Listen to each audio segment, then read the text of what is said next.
Good evening. Welcome to Focus on Liberia, Roundtable Africa with me, Edward Amara, full West African correspondent.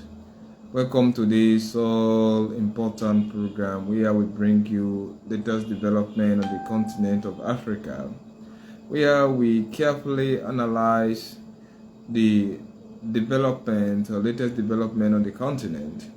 We will report Africa to you and you to Africa, where we take passion in carefully analyzing most of the important events that the continent is undertaking. It is quite a surprise that various occasion Africa has never been seen to be an area where transformation in time of maybe attitudinal change is taking place effectively and efficiently. Maybe sometimes the result can be effective, but the coming of it cannot be efficient. So on that note, Africa have been on several occasions termed as an area where maybe everything in time of possibility, negativity is just possible. So we have seen, heard, and understood most of the difficulties the continent is undergoing. And those of us who are actually living on the continent, we have on several occasions not been able to maybe handle the situation amicably. And by the time Africa becomes maybe paralyzed, we definitely be seeing things that may not make Oga done well with most of the activities on the continent. Of late, we have witnessed demonstration, democratic failure, allegation of corruption. We have seen how COVID-19 have taken a toll on the continent.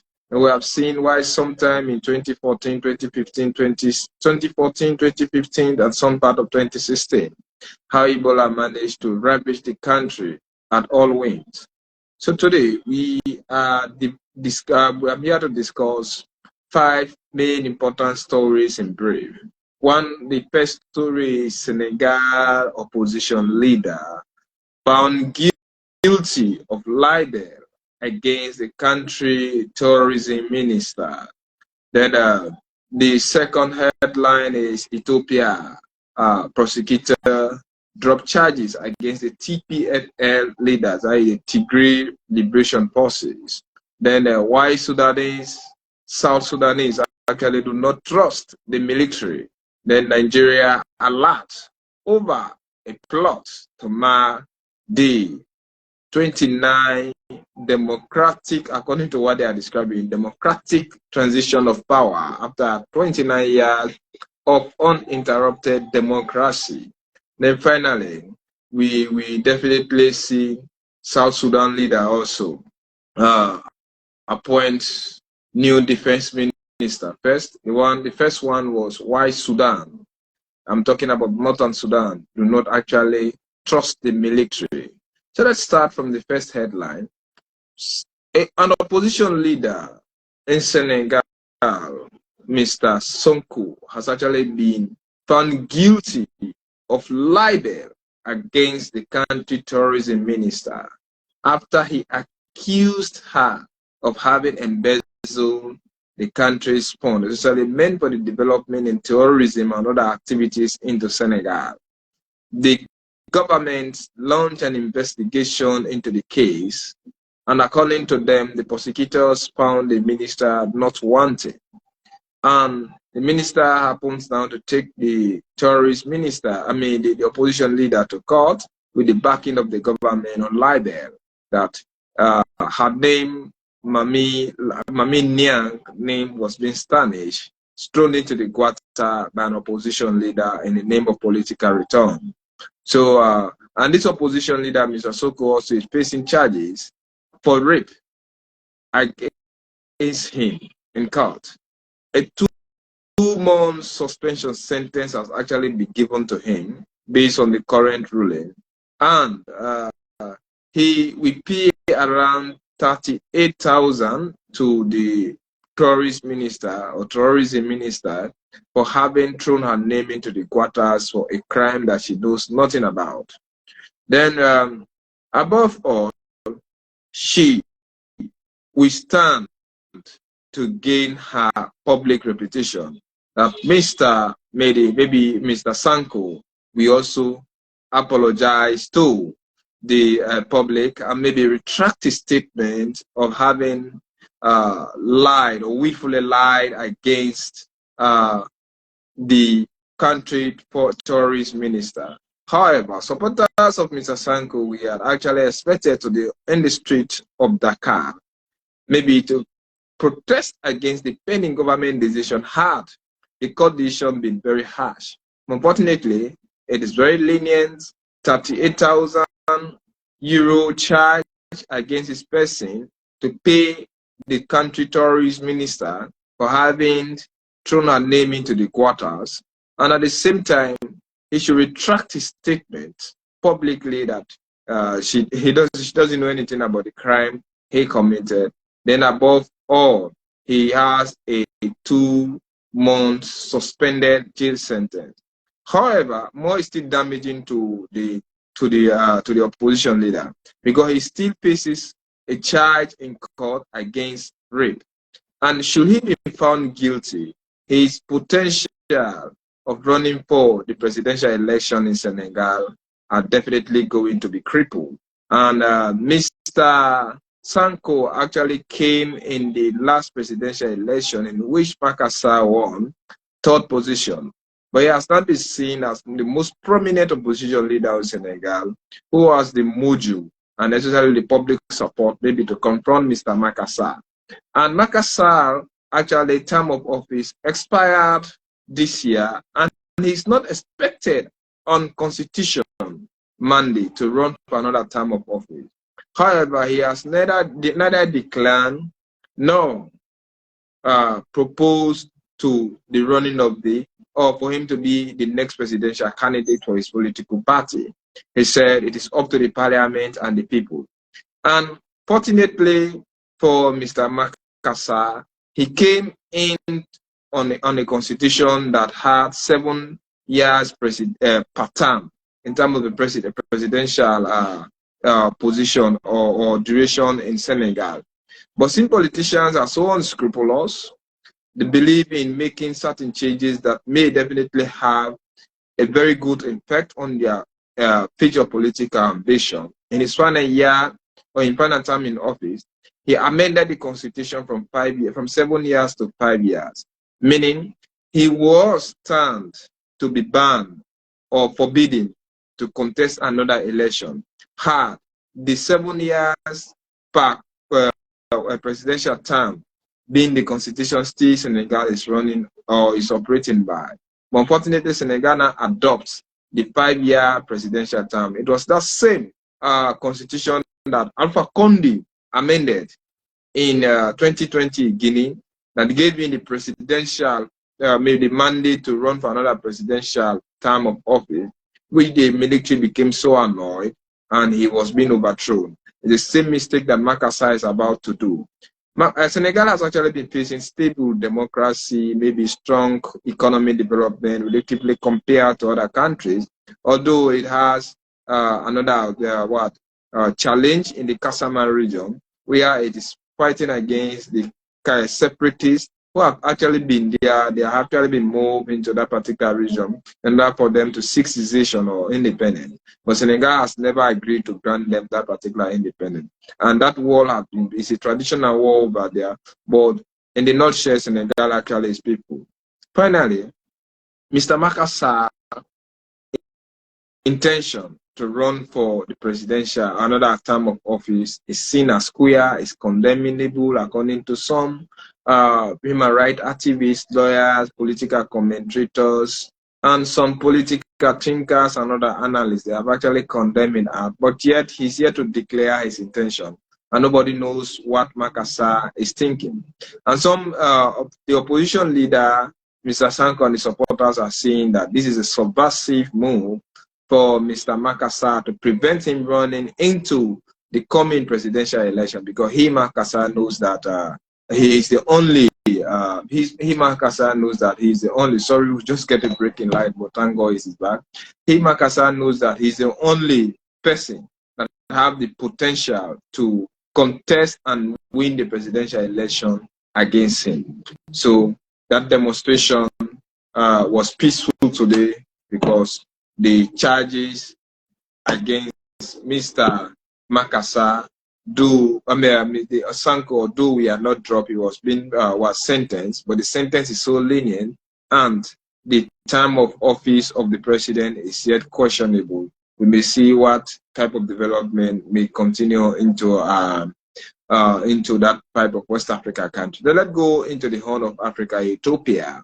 Ethiopia government has actually dropped the charges against the TPLF rebellion, that the Tigray Liberation Forces, Tigray People Liberation Forces.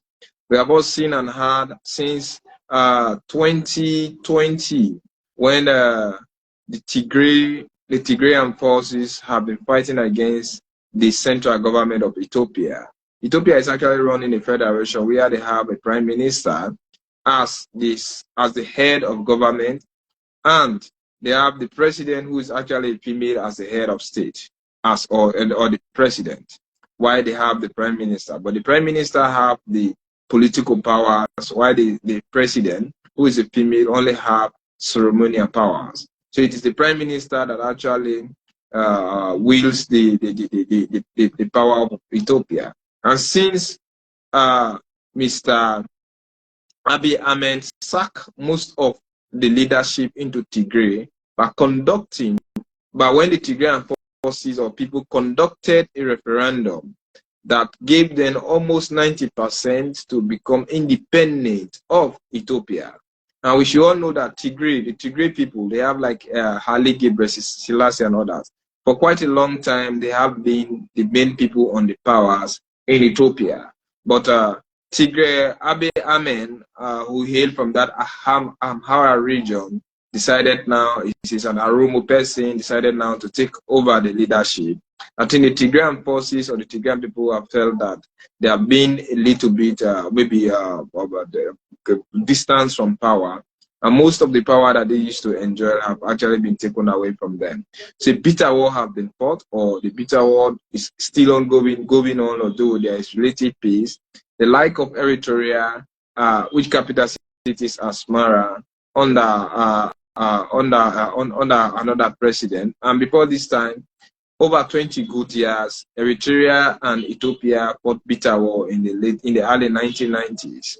And since then, phone calls have never been between those countries for over 20 years. So only when Abiy Ahmed came into power that he restored phone call and actually restored peace between Ethiopia and Eritrea. He won a Nobel Peace Prize for that. But with the annihilation, rape, killing his forces under his command or auspices state in Tigray, I think the people or human rights activists, we are actually calling for the Nobel Peace Prize given to Mr. Makassar to be actually withdrawn.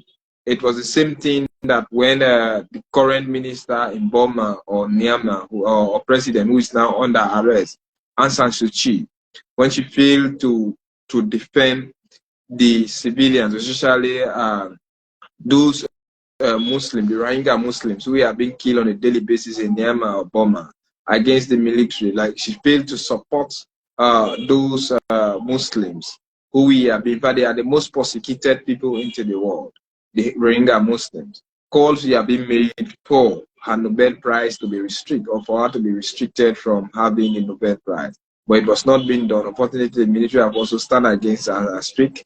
She's definitely in jail. So it's the same thing, some calls have been made against Mr. Abiy Ahmed for him to actually be stripped of the Nobel Peace Prize given to him. Now he has moved, there is peace, and part of the agreement has been that the charges being brought against the leadership of the TPFL, that is the Tigrayan People Liberation Forces, should actually be dropped, and there is peace and unity today in Mekelle, the capital city of Tigray. So places like Amara, Afar, Aromo regions, we are actually at war. So we are going to see Addis Ababa maybe leading another pace. We pray and hope that the peace actually should be something that should be sustained, and maybe Mr. Abiy Ahmed should live up to expectation to see how another peaceful election can be conducted. Then finally, to the third story, we have why Sudanese protesters do not trust the military.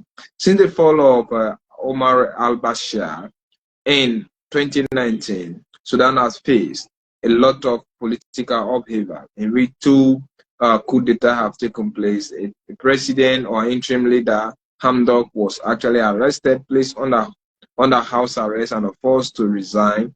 And today he is a kind of a bulldog that back but does not back into the country. And Hamdok was seen as a civilian leader who will transform Sudan. And Omar al-Bashir is actually under arrest, being tried by the military according to them. But we are not expecting any successful trial for Mr. Bashir, because all those that are especially Hamdok, Al-Fatah, who is actually leading, Abdel Apatal, who's actually leading the military for now. That particular colonel was very prominent under the leadership of President Omar al-Bashir. And Omar al-Bashir was one of the few corrupt and richest leaders into Sudan, into northern Sudan. And after his overthrow, millions of dollars were found into his home. And since then, the military also become afraid for them not to allow any civilian to take over, because if a civilian takes over the leadership of Sudan, they may end up being frustrated, disappointed, tried, and maybe sent behind prison. And most of the wealth in South Sudan, in northern Sudan, are actually owned by the military. Because for far too long, the military are the only people who control the power into Ethiopia. So since then, fear have been emanated. And this same military, whenever they think and feel that the time for the transition is nearing, for them to conduct a fresh election in which a civilian will be elected, they will organize another coup and use this as an excuse to install themselves into power. So the protesters are calling for the departure of the military because they trust them no more. They are so used to the corridor of power, and they wouldn't want to leave power because they know exactly what may happen should power leave them. So it's a very sad scenario, and the people of Sudan are actually calling on the military to either quit power or power to quit them. And we should not forget that in 2019, the fall of Omar al-Bashir came when the staple food of the country, like bread, was shorted. So people came out and demonstrated seriously against it, especially females. We are so instrumental into the demonstration. But since the fall of Omar al-Bashir, we have not seen a very stable South and Northern Sudan. One coup d'etat to another, one demonstration to another, killing, rape, and other things are the order of the day. And their neighbor is also as not stable as expected. Now let's come to Big Brother Nigeria. We are just in East Africa, then we come back to another West African country, Big Brother Nigeria. We saw the presidential election, we heard and saw the presidential election taking place, or it took place on the 25th of February this year, in which Bola Ahmed Tinubu won by 37%, the second person getting 29%, and the third getting flimsy around 20%.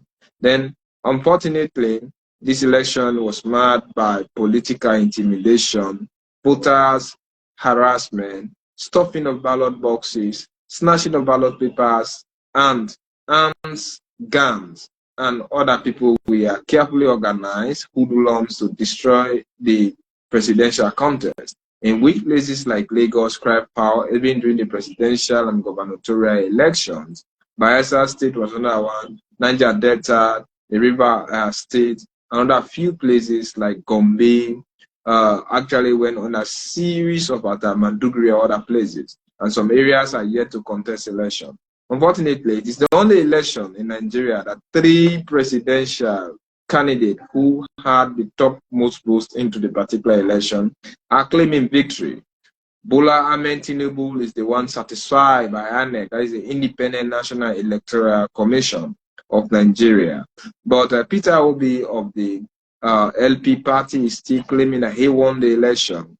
And Atiku Abubakar, who contested the election for the 6th consecutive time, and he lost everything. He was once served as a VP under Olusegun Obasanjo. He contested against this Buhari. He contested against Goodluck Jonathan and others. He once joined the APC. He's a political prostitute, including Peter Obi also is another political prostitute, because he was once passed and parcel of the PDP when in 2019, or in the gun election after in 2019, he was actually a presidential running made for Atiku Abubakar. And have those two come together, I think they would have won the election fairly. They would have had 63% of the total election. Why Mr. Okay, 61%, because others, let me just say, okay, 60%, others took 3. Then Bola took 37. Then they had 60. So if you combine 23 plus 27 is 60%. So they would have actually won it. Unfortunately, they did not come together, and they contested the election independently.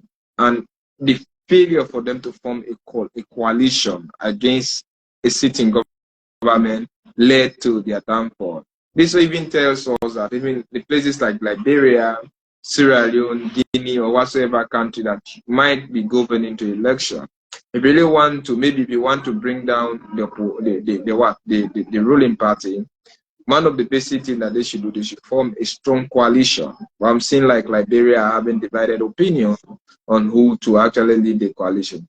And with that coalition, there is a possibility, irrespective of how weak the incumbent might be, he still have the power maybe to wrestle you and see how they can definitely kick you out of power.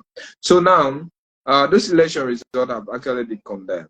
And according to the military, it's a very sensitive thing. According to the military, like what they have, the FBI in America, Nigeria have a very special unit.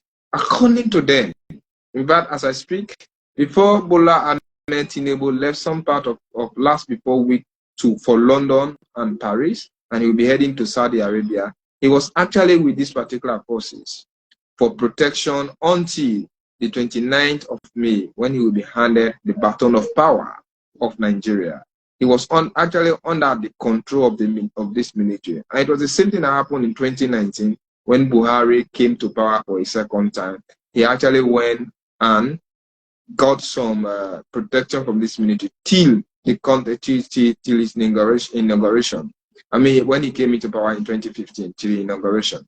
So now, this same military is saying that there is a plot for the May 29 presidential inauguration of Bola Ahmed Tinubu to be disrupted, to be marred by violence through prolonged or protracted court cases, petitioning to court. That is one. Then secondly, the opposition plan, the oppositions, that is the LP and the PDP, they plan to call an all-out demonstration protest against the pending inauguration of Mr. Bola Ahmed Tinubu on ground that he was not fairly elected. And according to some major allegations, the man was not even qualified to stand as a presidential candidate. But INEC went to declare him as a trustworthy and satisfied candidate. And he said the process was faulty and the outcome is also questionable. Compliance, according to election rules, we are not held. And they need to actually have 178,000 polling stations result, then with 8,000 collation centers for them to present. And that particular case needs to be tried into the election tribunal court. If the election tribunal court thinks and feels that their allegations are substantial for the election result to be nullified, it is going to declare Bola Ahmed Tinubu election to the presidency of Nigeria as null and void, and call for another election. However, Bola Ahmed Tinubu still have the opportunity to proceed to the Supreme Court. And the Supreme Court is the highest court of the land. Unfortunately, this same court has to take another 3 months. That is 90 days.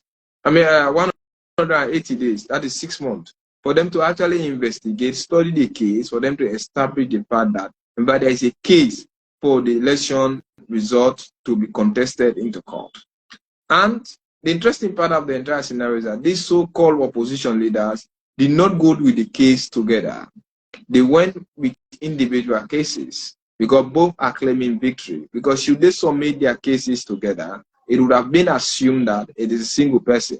So both of them submitted their cases on different occasions. So it's like they are going to try or investigate, if not try to dive into the allegation for each for 180 days, and that will easily be 1 year. So by then, Bola Ahmed Tinubu will be into his second year when, in part, the petition result will be tabled into court. And by the time this petition result are tabled into court, there's a high possibility that Bola Ahmed Tinubu may even have the opportunity to effect changes into the judiciary system, to infect people who are yes men. Let us conclude. Let's accept the fact that the elections were marred by violence, inconsistencies, but we do not know how the degree of the non-compliance, and we do not know whether there are the pieces of fraud being found into the election is substantial for the nullification of Mr. Bola Ahmed Tinubu election. And now that they have called, the militaries now have alerted the Nigerian society that there's a flaw for this particular May 29 inauguration of Bola Ahmed Tinubu to be marred by violence through demonstration because of ill-thought politicians who have unscrupulous means, politicians who want to use demonstration as a piece of excuse to come into power.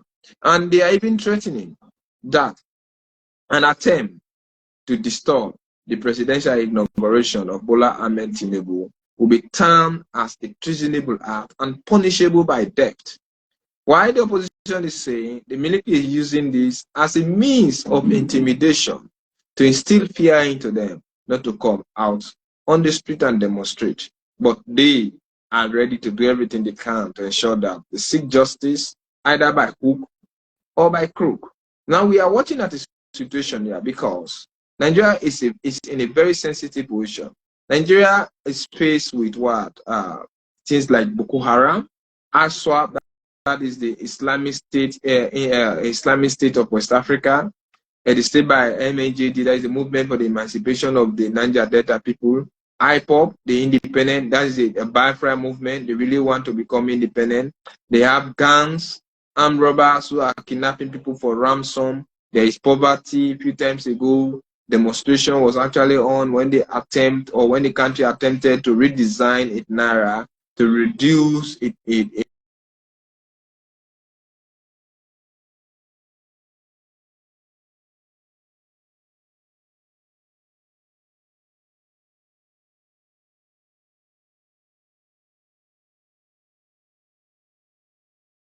talk about 1 million naira. It will definitely be like when we say 1 million naira, 1 million naira will definitely be like something like 1,000 naira.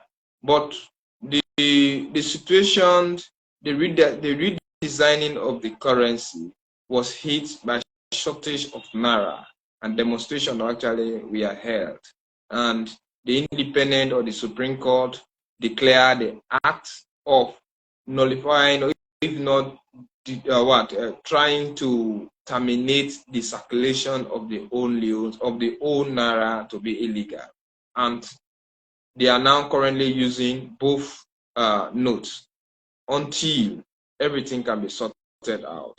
Now we are watching at this particular situation now. Protests are planned for May 29 to prevent Mr. Bola Ahmed Tinubu becoming another president of Nigeria. And the military is threatening to take drastic action against any subversive move like that. They term it treasonable and is definitely punishable by what they call death. And they are bent on taking severe action against anybody who may have such intention to carry on such unpatriotic and to throw the country into a total chaotic situation of pandemonium. They concluded. The opposition are saying that they are not going to be intimidated by any language coming from in that militant form of language. So the thunderstorm of their language is not going to deter them from demonstrating. That is what they are saying. But should they go ahead now, other insurgent group who want to destabilize Nigeria would definitely take advantage of this. Nigeria has over 200 million population with over 200 different tribes, with radical and fanatic religious set people, with all sorts of wicked type of mentality. They have contributed to the establishment of places like Cameroon, Niger, Chad, because they have distributed Boko Haram among all of these places. So we are now afraid, and Central Africa, which is very close to Cameroon, is facing another war when they are fighting against the Balaka and the anti-Balaka. Cameroon is facing war with the separatists. Chad is not peaceful after the death of Idris Deby. Mohamed Infantino Deby is on the helm of affairs over there, but it is not also peaceful. Niger is not peaceful, it's very poor. There have been attempts to overthrow the government over there. Recently, the American Anthony Blinken, that is Secretary of State, like God we call Israel, and their foreign minister visited the area in terms of security. So we are seeing of Mali is not peaceful. Guinea is definitely not peaceful. Burkina Faso is on its own tentacles of war. So we are seeing this thing. So I think the situation in Nigeria should be very carefully planned. And AU, with their toothless bulldog mentality, should watch it very carefully. And they should try our cause to ensure that they solve that particular issue. So the issue of Nigeria is worrisome. We are keenly watching at it, and we hope that nothing negative should develop out of it, because it's very worrisome. Then finally, we come into South Sudan, where we have Riek Machar and Salva Kiir on the helm of affairs. Riek Machar being the president, Salva Kiir being the VP. Two rebel leaders from different tribes. It's more of a tribal war than religious war into South Sudan. When they were fighting against the North Sudan, it was both racial and religious war. But when they are fighting now, when there is fighting now between the two factions, it's more of a tribal war than a religious war, and more non-racial war, and fighting over land at the same time, tribal head, and the oil-rich South Sudan, the newest or youngest country on the continent of Africa, have never tasted peace. So Mr. Salva Kiir have simply moved